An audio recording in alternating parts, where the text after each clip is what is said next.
Okay, this video is going to be helping you get going and support you on the process of your term paper. So first thing is that students that are doing the 4-H STEM Ambassador Program do not have to do any part of the term paper.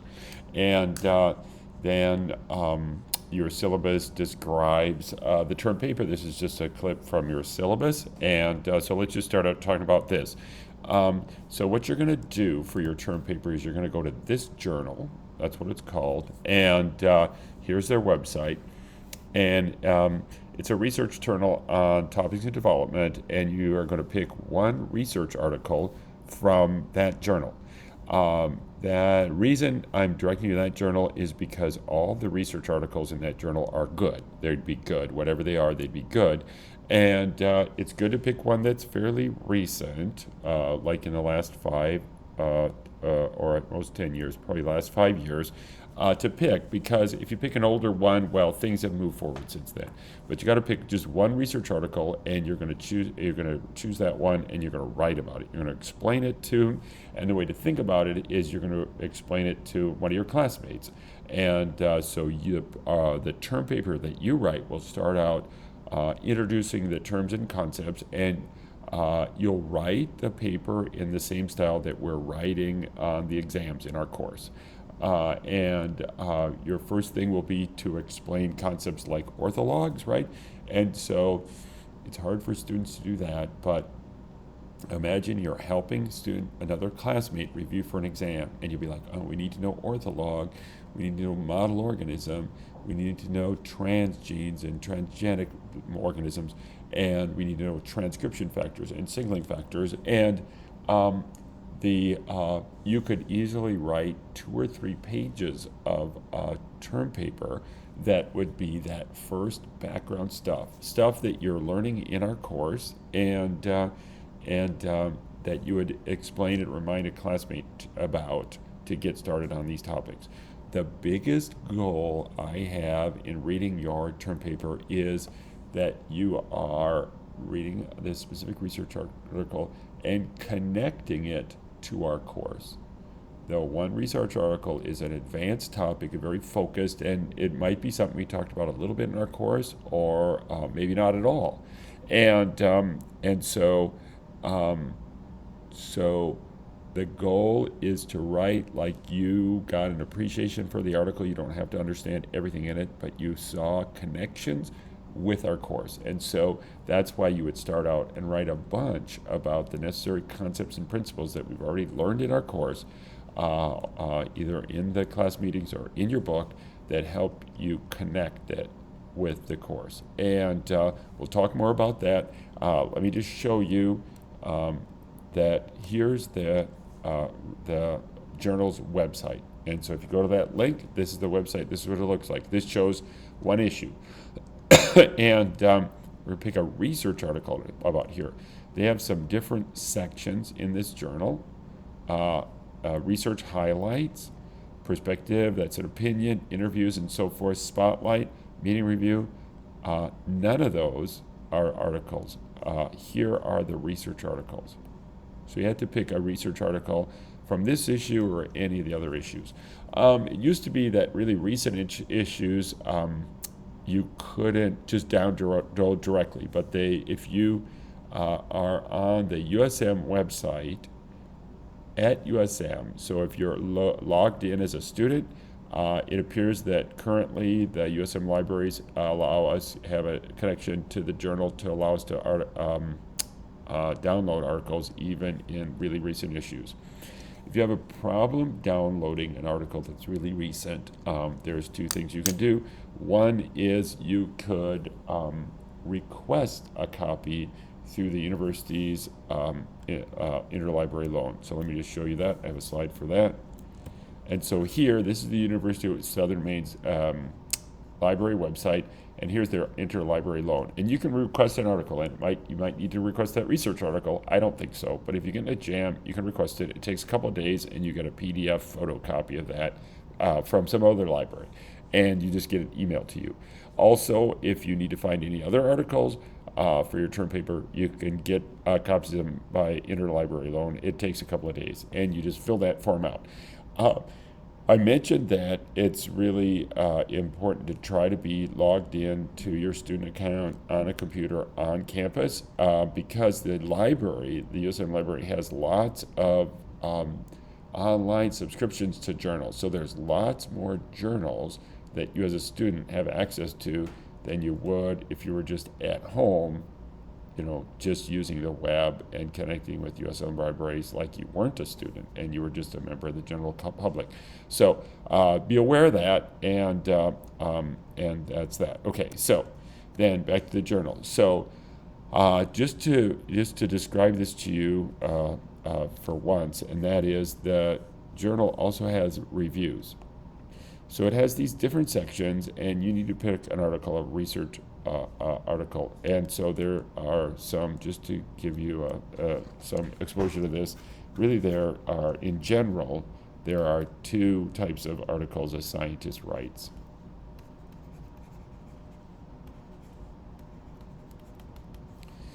And we're going to pick just one research article from the journal Development. And more typically, scientists call this type of article a primary research article. And a primary research article reports new discoveries. So they're going to describe experiments and their results and their conclusions. That's a primary research article. That's the most typical name for it, like that. That specifically identifies it, right? Then the other kind of main type of writing that scientists do are what are called reviews, or a review article. A review article does not report new discovery. Once in a while, the author will add a new discovery, but that's unusual. And instead, the review article bundles recent discoveries, so it makes references to primary research article and brings the reader up to date on published research articles. Okay? And so those are the two main types. And so for our class, we're not picking a review, we're picking a primary research article from the journal Development. Okay, great. So let's just go back to that and look at that. And so this journal has these other pieces, opinions and news and meeting reviews and stuff like that, meeting summaries. But it does have the two typical types of articles. And you can see here's a review.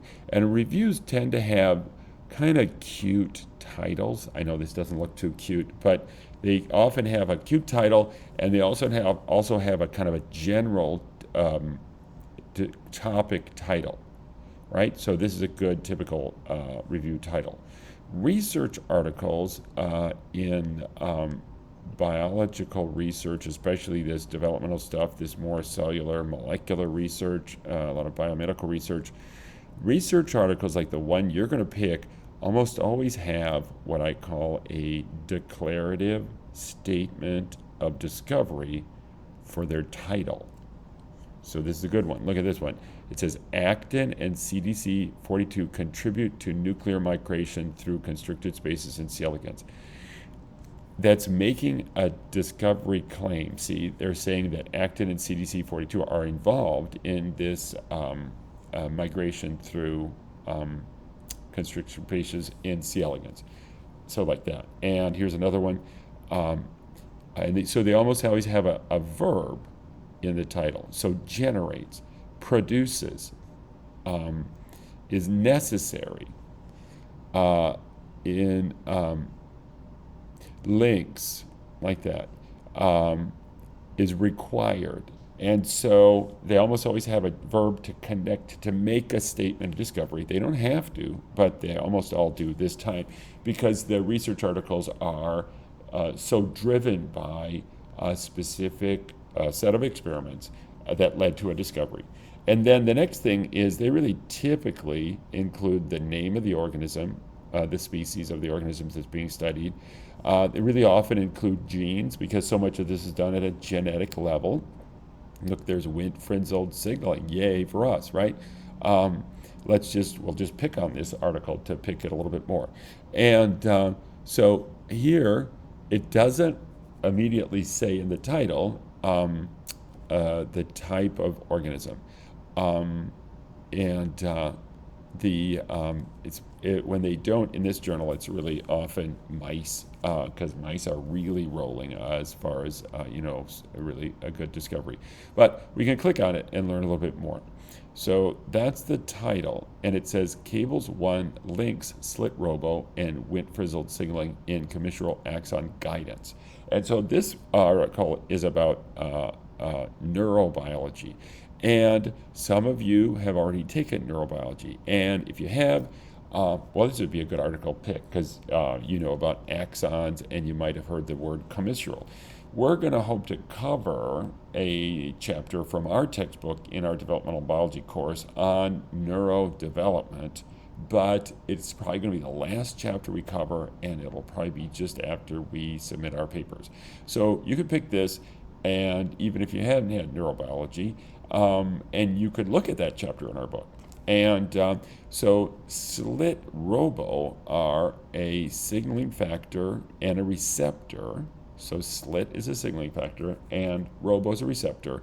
And then, of course, Wnt-Frizzled are a signaling factor and receptor. And so they're both involved in this axon guidance. And that's part of forming connections between nerve cells, neurons, in the nervous system of any organism. Let's see if we can just find where they say. And so this is exciting research, and developmental neurobiology is really exciting. And so a lot of time, okay, so just the structure of these. In looking at an article like this, a scientist like me almost just never reads the whole article unless it's something really connected. And they also don't read it straight through. They'll look at the title, then they'll look at the abstract. Then the next thing they might do is they might look at the last paragraph of the background or introduction, because this is where they're going to show kind of, if they haven't done it already in the title, they're going to say what we do. And here we show that the developing spinal cord cables 1, that in the developing spinal cord, so it's a mouse article like that, right? Cables 1 is required for midline crossing of commissural axons by linking slit robo signaling to Wnt signaling involving phosphorylation of beta-catenin and tyrosine 489 in Abl kinase. So they're talking about this signaling pathway, and you could start out by describing, signaling factors and how often signaling factors bind to receptors, and so we're going to be talking about that, and that there can be multiple signaling factors guiding things. So we're going to look at slit and Wnt in this article to write about them, and so lots of background about that, and then. So far, we've talked about we really like to see this signaling pathway lead to a change in the transcription factor, in this case beta-catenin, and it does so by phosphorylation of tyrosine at A489. So that's probably what stabilizes the beta-catenin in the cell, is that enzyme, and but it also might help activate it. So you might be able to take our understanding of beta-catenin, what we've learned about in our course so far, and add some detail to it, because this is just an introduction to beta-catenin, and it's used over and over again. And so then the other thing is that this article says we show that in the spinal cord, this cables 1, so that must be a gene. And here's the verb for their discovery. It's required. So what's going on here? They undoubtedly take a mouse, they make a transgene in a test tube that creates a null allele of the cables 1 gene, like we've learned about our course. You can build that null allele, because you want to know what it does. What is cables' job? Like that.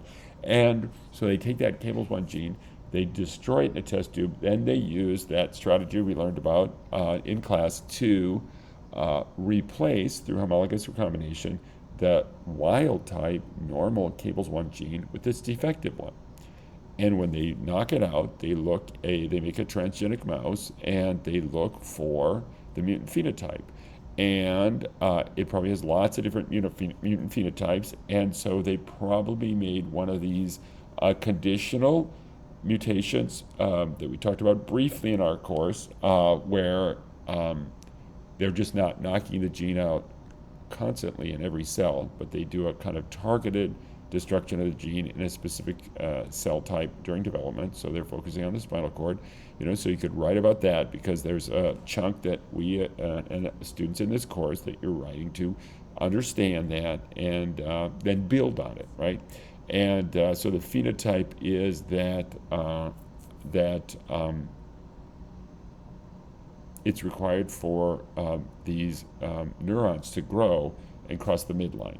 And so that's a neurobiology concept, and that you could learn a little bit about and add that to your paper. But our paper is really about our course, and so you'll add some details like that in these papers undoubtedly, but you want to focus in on our course, and then it's somehow linking slit robo-signaling and Wnt signaling. So what does that mean? Linking, like how does that work? Cable 1 and linking, is it a physical connection? What's going on with that?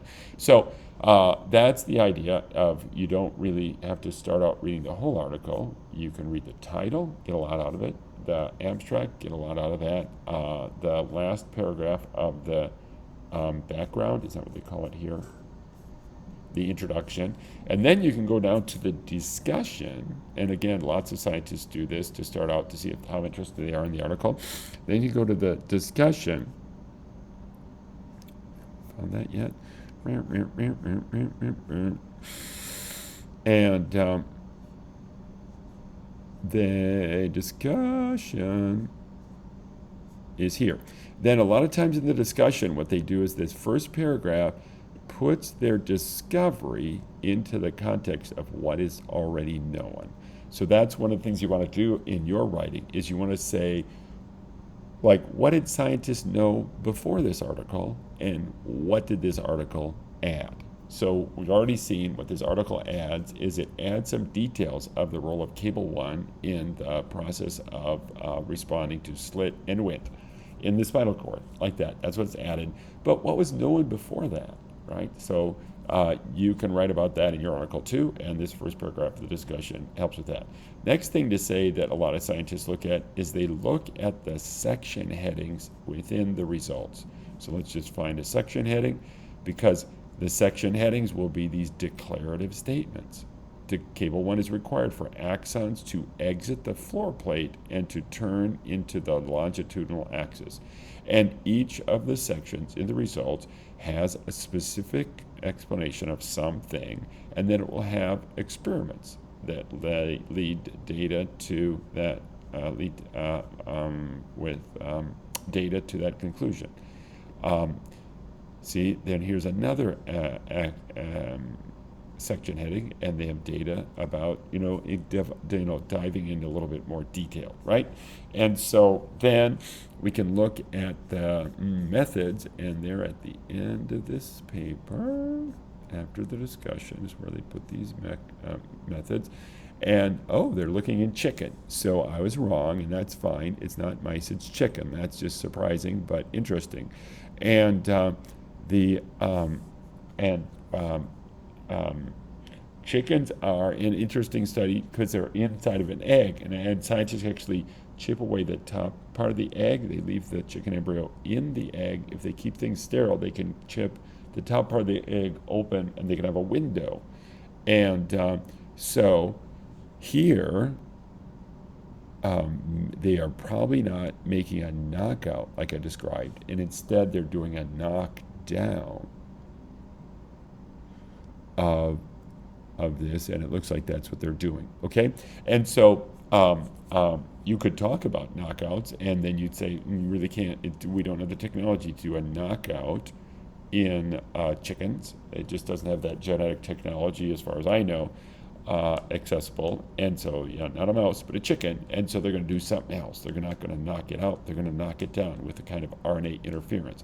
But it looks like, just from glancing at it, they're actually using a different kind of technique that's equivalent to RNA interference, but is slightly different, where they're going to inject some really stable RNAs that will block that cables 1 gene activity, like that. So that, let me insert that it's really good that once you sort of picked an article, it's really good to look at it with me, because I'm doing that a little bit here with this article, and you and I can look through it, and I can help you find features or highlights of things that you'd likely dive in on.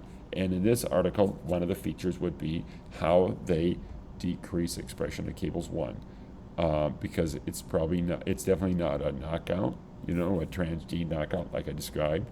That would be done in mice. Instead, it's probably akin to RNA interference, but it looks like it's not the RNA interference we looked at, right? So you could take that, you could write in the background, in the intro part of your paper, hey, we learned about the RNA interference in class, and that something similar to that was done here, and you can learn more about it. It's really typical that students will take 2 or 3 of the methods that are used in these research articles, like a kind of way they're using a microscope, or a kind of gene manipulation like I've been talking about, or a kind of signaling pathway or a transcription factor and way of studying how those function.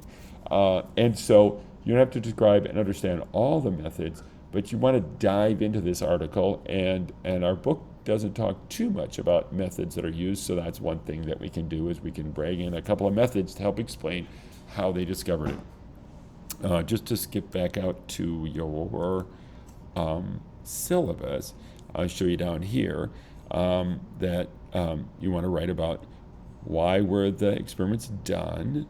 So that is, where were they at? Where were the scientists at in the field understanding this topic?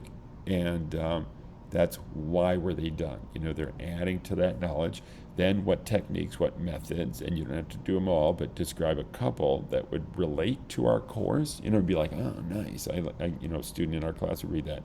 Then what was learned, like that.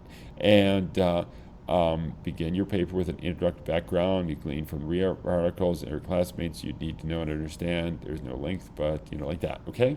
So even though you just picked one research article, it's a big task. You have to write, and then the next thing to say is the style of writing. And the style of writing is again like what students would write on our exams.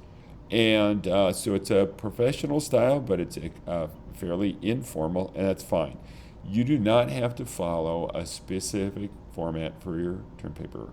Write in that kind of style. We're getting experience with that in our class and the way we talk in class. And then make sure you don't plagiarize. And the best way to avoid plagiarizing is, I like to encourage students, is you can read the research article and then just make a little audio recording on your phone trying to explain what you just read. And when you do that, a lot of students have writer's block. They sit down, with a blank, page, and they're just sitting there and they can't get started. And so they tempted to kind of plagiarize, but you don't need to do that.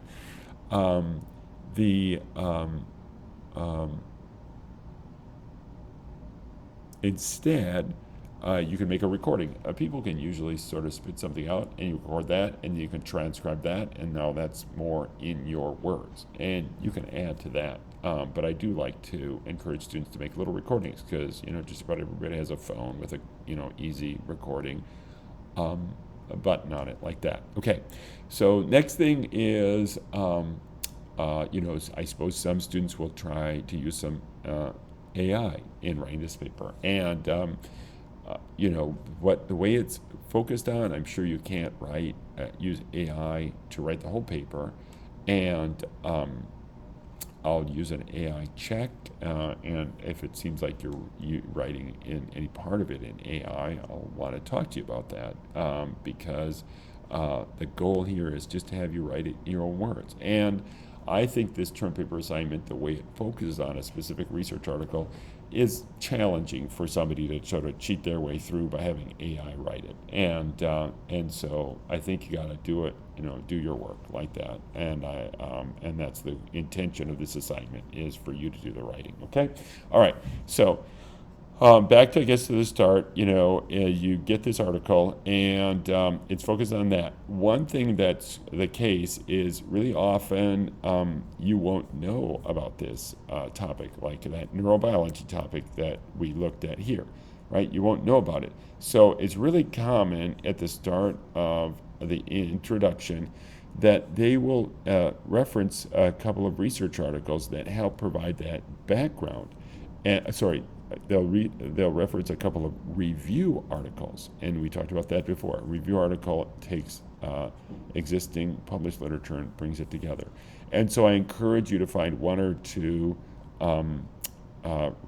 review articles. And so let's just look at this. However, navigation intermediates require precise control of expression and signaling. And so we can look at those to see if they look like review articles. And so we have a De Ramon, Stockley, Chodel, Dusing. So I'll just go to the references from this article, and we look at De Ramon. Okay, so this looks like a great review article. Remember I said the review articles kind of tend to have a cute title. So that's a review article that you could look at. There was a Dusing one. Here's another one that's a review article, and because it has that more open title like that. Just looking at these titles, that's more of a review type article. And then here's an example of a research article that would not really probably help you understand in general what's going on in this course, like that. So, in this, would understand not in the course, but rather in this research article. And so I super encourage you to find a couple of research articles. You can use any sources for your paper, and you need to refer to them in your paper, and you can use any format. You can use the format like shown here, where they have the names and the date and the years of the publication, and then they have a bibliography. Or you can use numbers. So you can use any format, and you can use any format within your paper, and you can use any format for the bibliography. We just need to be able to I need to be able to see where you got the information for your article.